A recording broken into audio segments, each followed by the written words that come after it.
referências aí já ligadas com o jornalismo, no jornalismo opinativo e na ética, eu peguei Luiz Beltrão, Eugênio Butti e o Clóvis de Barros, que são referências.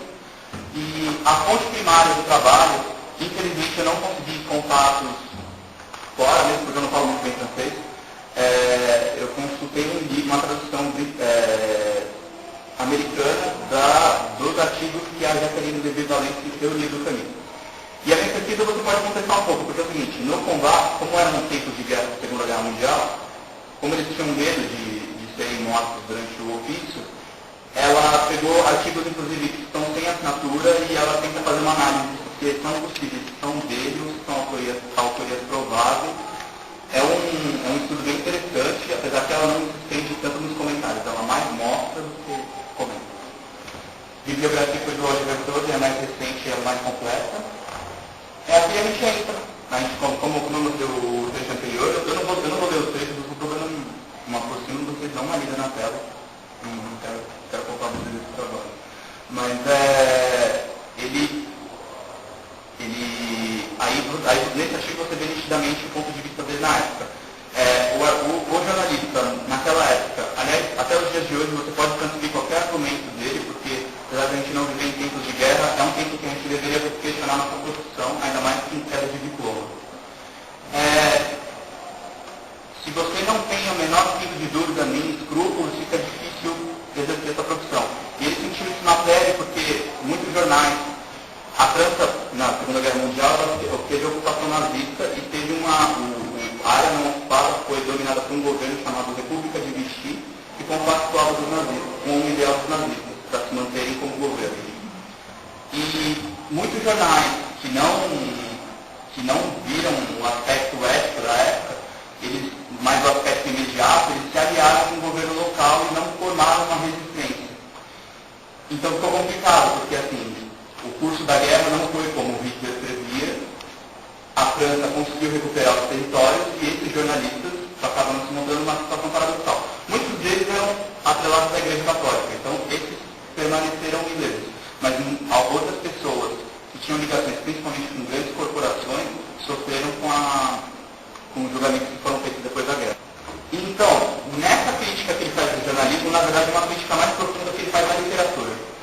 Como você tem um personagem como o Meursault no Estrangeiro, que mata um árabe com 5 tiros e não sabe justificar isso, ele coloca que na verdade, ele acredita que é uma questão que permeia todas as épocas. Mas o grande problema é que a história, talvez, ela tenha um fim. E quando ela tem um fim, o indivíduo absurdo ele tem direito de fazer qualquer coisa. Um dos maiores acontecimentos do século XX que ele disse que foi culpa do absurdo, e também teve interesses corporativos por trás, mas assim, estou falando do ponto de vista ensaísta dele, que ele lança essa ideia.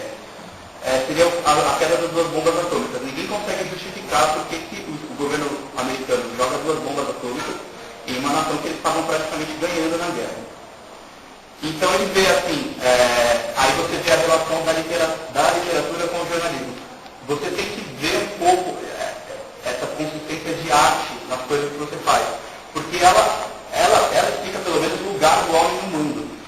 O que a história não faz necessariamente. A história, ela dá lugar em fatos. Então, ela se restringe aos fatos. Se você fizer um jornalismo muito preso à história, vira fato. O que a gente vê, por exemplo, no Twitter, que é meramente informativo.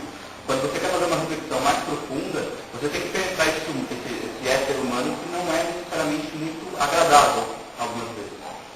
Então, o trabalho consistiu basicamente em comparação de trechos. Eu peguei os trechos de jornal e comecei a comparar com as ideias que ele tinha nos livros. Os ensaios, eu via os ensaios assim, como ele começou como romancista, eu vi o ensaio, na verdade, como o desenvolvimento da ideia dele. Por exemplo, eu não quero contar através de uma historinha para você, então eu vou pegar a ideia e vou destrinchar para ela por que eu acho que ela é correta. E a literatura realmente é a fonte dele, e o jornalismo é quando ele abandona as criações literárias dele e diz explicitamente o que ele quer. Então, ele exerceu fundamentalmente na imprensa francesa um jornalismo opinativo. E ele tinha uma posição privilegiada para fazer isso. Ele era editor do jornal. Aliás, grande parte do círculo intelectual que andava com os caras nas décadas de 30 e 40, como ele tinha uma formação muito boa em filosofia e estudos humanos avançados, eles foram editores de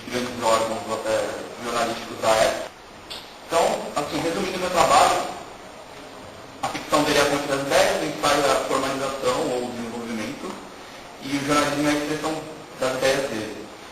E a minha pesquisa, na verdade, era só uma parte. Como a iniciação científica só tinha um ano, eu peguei só o Jornal Condá. Ele escreveu em 5 jornais que eu contei. Tem o Almeida Republicano, o L'Express, então, na verdade, essa pesquisa é uma parte. Eu pretendo, na verdade, desenvolver ela em mestrado, porque não tem pesquisa sobre a parte jornalística dele. E segundo o que eu conversei com o Manuel, ele só tem curiosidade de ler, mas ele não tem curiosidade de ver a fundo. E ele dá uma dica do que eles queriam ver de imprensa naquela época, e eu queria que vocês dessem uma olhada assim, ver, na verdade, que é uma demanda que a gente tem hoje em dia.